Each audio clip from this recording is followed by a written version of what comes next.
Assalamualaikum warahmatullahi wabarakatuh.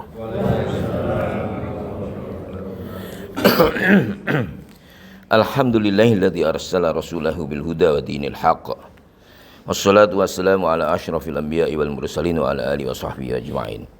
Kita bersyukur pada Allah, pada hari ini kita masih diberi kesehatan dan diberi berbagai nikmat yang karenanya kita masih bisa menikmati dunia ini, dan pada hari ini kita juga masih dapat berjalan menuju musola untuk sholat berjamaah, sholat subuh ya. Kemudian kita akan lanjutkan insyaallah membaca dan memahami satu ayat saja, yaitu surat Al-Mulk ayat 23. Kita masih bercerita tentang kebesaran Allah dan tanda-tanda kekuasaannya ya di alam raya ini. Ayat ini juga menunjukkan tanda kekuasaan Allah, di mana Allah menciptakan manusia. Bismillahirrahmanirrahim. Qul huwallazi ansha'akum wa ja'ala lakumus sam'a wal absara wal af'idah qalilan ma tashkurun. Katakanlah, dialah zat yang menciptakanmu dan menjadikan bagimu pendengaran, penglihatan, dan hati nurani atau juga akal. Akan tetapi sedikit sekali kamu bersyukur. Bapak Ibu sekalian, ini ayat dibahas oleh pakar-pakar ilmu pengetahuan, khususnya mereka yang berbicara tentang filsafat ilmu, di mana kita mendapati bahwa Allah itu menciptakan manusia dan kemudian Allah memberikan apa? As-sam'a, pendengaran, wal absara, penglihatan, wal afidah. Afidah ini ada yang mengatakan akal dan ada juga yang mengatakan hati. Ini yang disebut oleh ulama sebagai al-quwa al-mudrikah. Pada diri manusia itu terdapat beberapa kuah, jiwa, daya ya. Dan ini fokus pada quwa mudrikah, kekuatan mengetahui, mampu mengetahui itu dengan media ataupun dengan sumber apa? Ja'ala lakumus sam'a, pendengaran, penglihatan, kemudian akal atau hati. Ini yang menjadikan manusia beda dengan hewan. Dan kemampuan inilah yang kemudian dengan fakulti ataupun media-media al-hawas atau indera kita miliki, demikian juga akal, yang kemudian akal ya. Jadi ada dalam dunia ilmu pengetahuan itu, sumber ilmu pengetahuan itu di barat terdiri dari empirik. Empirik itu adalah semua ilmu pengetahuan yang kita dapati, kita peroleh dari al-hawas al-khamsah, indera, 5 indera ya. Kemudian ada yang disebut dengan ilmu rasional. Rasional itu semua ilmu yang kita peroleh atau diperoleh oleh manusia melalui akal. Nah inilah yang menjadikan manusia kita berbeda dengan makhluk lain. Sehingga ketika Allah menciptakan Adam dan diajari oleh Allah tentang al-asma, pengetahuan nama-nama dan pengetahuan yang lainnya, menjadikan Adam lebih mulia. Dan karenanya pula kemudian para malaikat disuruh untuk hormat dan sujud padanya ya. Ini adalah kelebihan manusia ya. Tapi demikian juga ada ancaman disampaikan oleh Allah dalam firman-Nya pada surat Al-A'raf ayat 179. Bismillahirrahmanirrahim.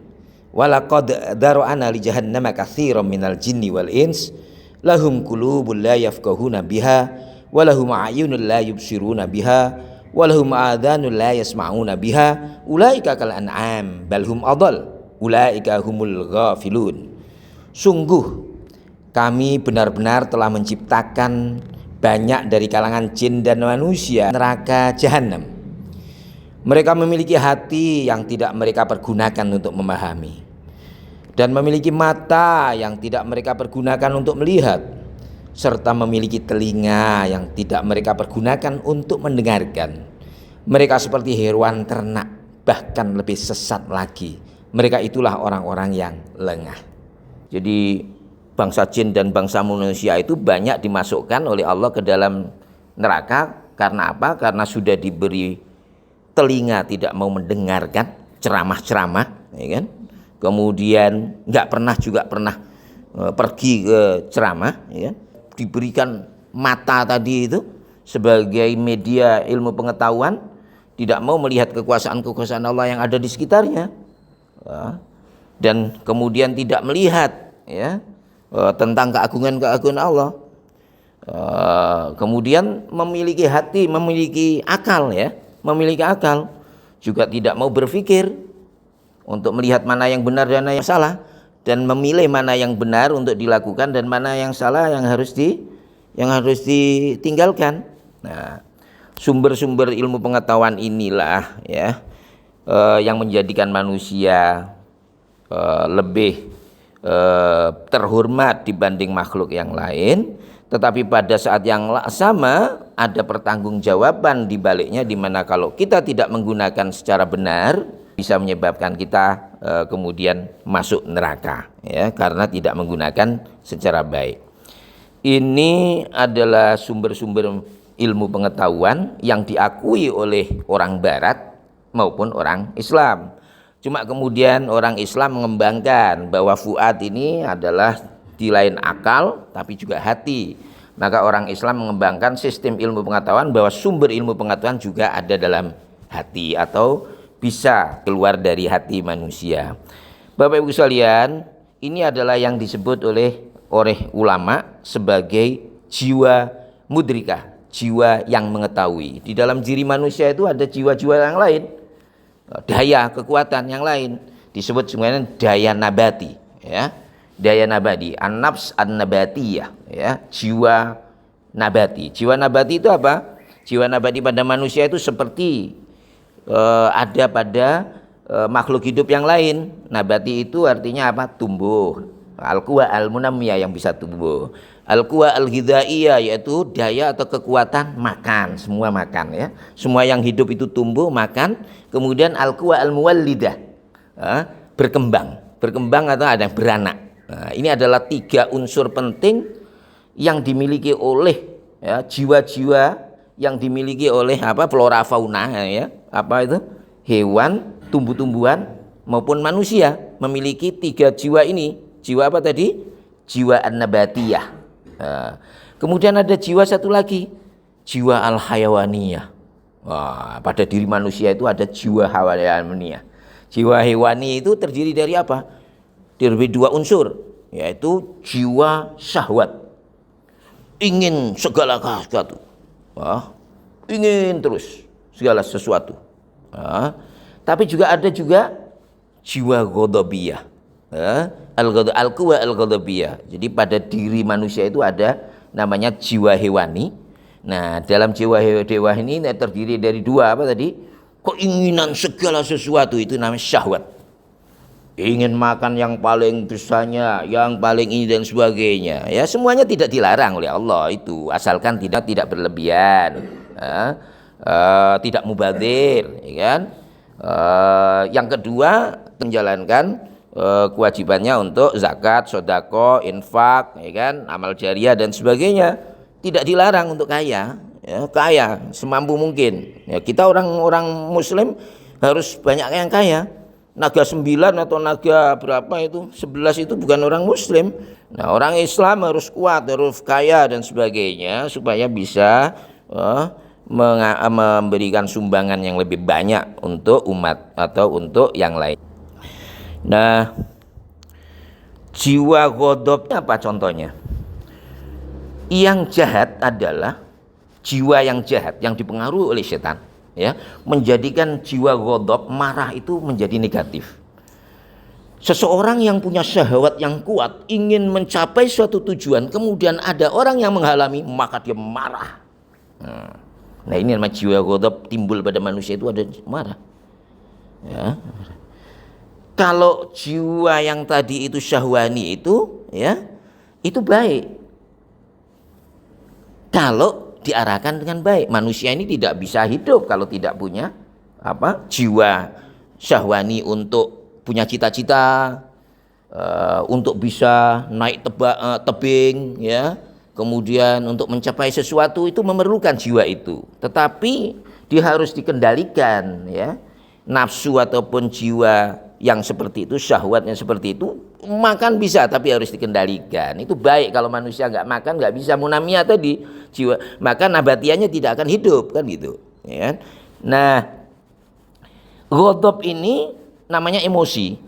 Nah, emosi itu diperlukan oleh manusia tapi harus diarahkan menjadi emosi yang baik, yang positif, ya kan? Tapi yang negatif ketika dia kemasukan setan adalah dia betul-betul ingin memperoleh jabatan tertentu, ya kan? Ada orang yang mencoba menjadi pesaingnya, dia sangat marah dan karena kemarahannya kemudian dia membuat berbagai tindakan ya, untuk menghalangi lawan politiknya. Ini ghadab. Jadi jiwa ghadab dalam manusia itu seperti itu. Baru kemudian namanya jiwa mudrikah, yaitu jiwa pada manusia ini adalah jiwa ilmu pengetahuan yang tadi itu. Jadi al-quwa al-mudrikah memiliki dua kekuatan, yaitu al-quwa al-hissiyah yang terdapat pada panca indera kita, al-hawas al-khamsah, ya, untuk memahami, mengetahui, mendengar, melihat, merasa, meraba. Kemudian al-quwa al-aqliyah atau disebut sebagai al-quwa an-natiqah, yaitu kekuatan kekuatan rasio atau kekuatan akal, berpikir, menganalisa dan lain sebagainya sebagai aktivitas-aktivitas rasional manusia yang merupakan keajaiban manusia, ya kan? Al-quwa al-mudrika harus betul-betul digunakan untuk membangun peradaban yang positif yang bisa memberi kebermanfaatan umat manusia. Ada seorang namanya Alexis Carrel.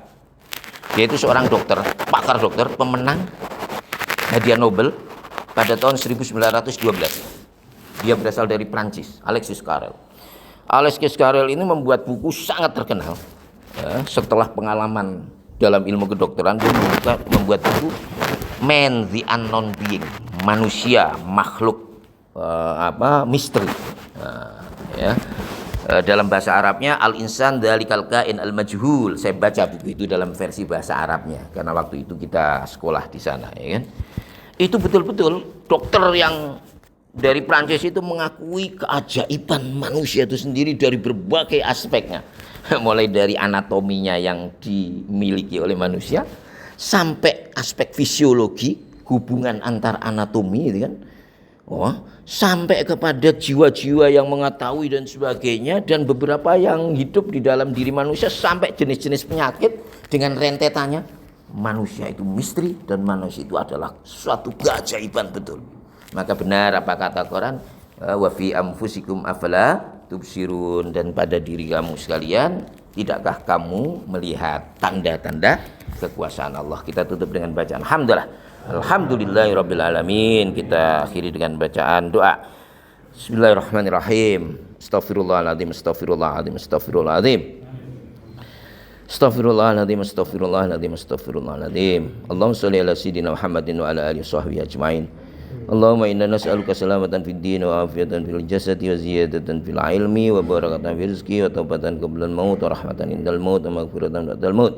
Allahumma awwina alaina fi sakaratil maut wan najata minan nar wal afwa indal hisab. Rabbana auzi'na nashkura ni'mataka allati an'amta alaina wa ala walidina wa an na'mala shalihan tardaha adkhilna bi rahmatika fi ibadikas salihin. Allahumma antas syafi, Allahumma antas syafi, anta la shifaa illa shifaa, ishfi mardana wa shfi maradana shifaa'an ajila wa shifaa la yughadiru saqama, warzuqna rizqan halalan tayyiban mubarakan wa anta khairur raziqin. Allahumma rizqna as-sihha wal afiyah, Allahumma rizqna as-sihha wal afiyah. Rabbana atina fid dunya hasanah wa fil akhirati hasanah wa qina adzabannar. Subhana rabbika rabbil izzati amma yasifun, salamun alal mursalin walhamdulillahi rabbil alamin.